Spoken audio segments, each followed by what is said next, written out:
అందరికీ నమస్కారం అండి. డియర్ పేరెంట్స్ అండ్ స్టూడెంట్స్, ఎవరైతే ఇంటర్మీడియట్ ఇప్పుడు ఎగ్జామ్ సెకండ్ ఇయర్ రాయడానికి ప్రిపేర్ అవుతున్నారో వాళ్ళందరూ కూడా ఎన్ఐటీస్కి ఐఐటీస్కి ప్రిపేర్ అవుతున్నారు. కాబట్టి వాళ్ళందరి కోసము ఈ వీడియోలో మన దేశంలో ఉన్నటువంటి మొత్తం ఐఐటీలు కానీ, ఎన్ఐటీలు కానీ, త్రిబుల్ ఐటీలు కానీ, జిఎఫ్టిఐలు కానీ ఎన్ని ఉన్నాయి, తర్వాత అక్కడ ఒక్కొక్క విద్యా సంస్థలో ఎన్ని సీట్లు అవైలబుల్గా ఉన్నాయి అనే విషయాన్ని ఈ వీడియోలో చెప్పదలుచుకున్నాను.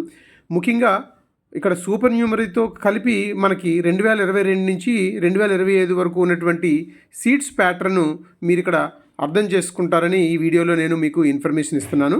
ముఖ్యంగా మన దేశంలో ఉన్నటువంటి ఐఐటీలు అన్నిటిలో కలుపుకుంటే 2022లో 16,598 సీట్లు ఉండే వాటిని ఇప్పుడు 2025కి వచ్చేటప్పటికి 18,160 సీట్లకు పెరిగాయండి. అలాగే ఏవైతే మనము జేఈ మెయిన్స్ రాయడానికి సిద్ధమవుతున్నామో ఇమీడియట్గా వాళ్ళకి ఎన్ఐటీల్లో మనకి అడ్మిషన్ దొరుకుతుంది. అలాగే త్రిబుల్ ఐటీల్లోనూ జిఎఫ్టీఐల్లోనూ అడ్మిషన్ వస్తుంది. వీటిల్లో ఎన్ఐటీలో ఒక్కటే 2022లో అయితే 23,994 సీట్లు ఉండేవి.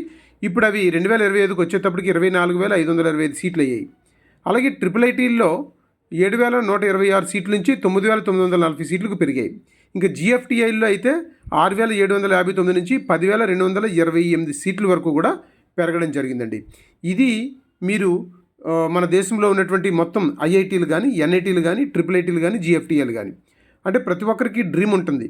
మనం ఐఐటీల్లో మా బాబుని చదివించాలి, లేకపోతే స్టూడెంట్ అయితే నేను చదవాలని, ఎన్ఐటీల్లో అన్నా చదవాలని, లేదా కనీసం త్రిబుల్ ఐటీలు జిఎఫ్టీఎల్లో అయినా సరే నేను చదవాలని ఒక డ్రీమ్ తోటి మనం చదువుతూ ఉంటాం. ఎందుకు అంటే మన దేశంలోనే ఐఏఎస్ ఎగ్జామ్స్ తర్వాత టఫెస్ట్ ఎగ్జామ్ ఏమైనా ఉన్నాయంటే అవి జేఈ మెయిన్స్ అండ్ జేఈ అడ్వాన్సే.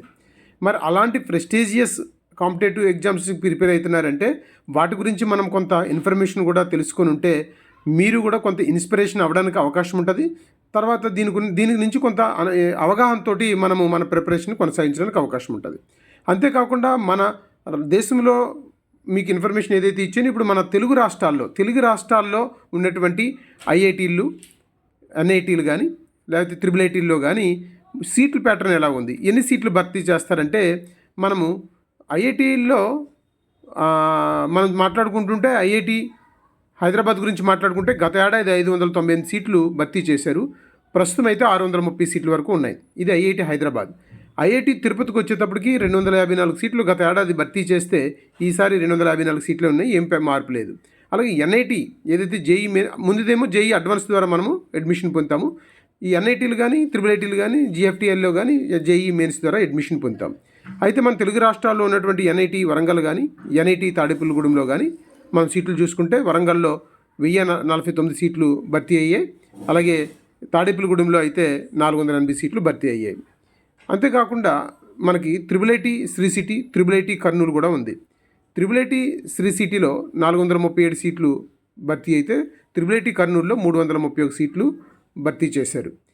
ఇది మనము తెలుగు రెండు రాష్ట్రాల్లో ఉన్నటువంటి మేజర్గా ఉన్నటువంటి 2 ఎన్ఐటీలు, 2 ఐఐటీలు, తర్వాత 3 త్రిబుల్ ఐటీలు ఇంక్లూడింగ్ ఐఐటి హైదరాబాదు. అది ఇక్కడ నేను ఇన్ఫర్మేషన్ ఇవ్వలేదు, ఎందుకంటే అది సపరేట్ కేటగిరీ అండి. ఇది ముఖ్యంగా మన తెలుగు రాష్ట్రాల వాళ్ళు ఎక్కడ సీట్ రావడానికి మనం ప్రయత్నిస్తే మనం దగ్గరగా ఉండి చదువుకోవచ్చు. తర్వాత మనకి ట్రావెలింగ్ ఇష్యూస్ ఇవన్నీ ఉండవు. కాబట్టి ఫస్ట్ ఇక్కడ ప్రయత్నిస్తే బెటర్. ఎందుకంటే ఐఐటి హైదరాబాద్ అన్నది top most IIT, and NIT Warangal కూడా టాప్ మోస్ట్. కొత్తగా మన రాష్ట్రం విడిపోయిన తర్వాత మనకి ఐఐటి తిరుపతి ఏపీకి వచ్చింది.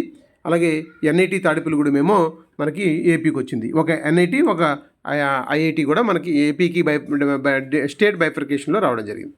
కాబట్టి ఈ వీడియోలో మీకు ఇచ్చిన ఇన్ఫర్మేషన్ మీ అందరికీ నచ్చితే లైక్ చేయండి. తర్వాత మీ ఫ్రెండ్స్ కానీ, మీ రిలేటివ్స్కి కానీ షేర్ చేయండి. చాలామంది సబ్స్క్రైబ్ చేసుకోలేదు. మీరు సబ్స్క్రైబ్ చేసుకుంటే నేను ఇచ్చే ఇన్ఫర్మేషన్ ప్రతిదీ మీకు నోటిఫికేషన్ రూపంలో మీకు డిస్ప్లే అవుతుంది. ఇమీడియట్గా మీకు కొంత ఇన్ఫర్మేషన్ మీ చేతిలో ఉంటుంది. దీని ప్రకారంగా మీకు తెలియని విషయాన్ని తెలుసుకోవచ్చు. Thank you so much to all అండి.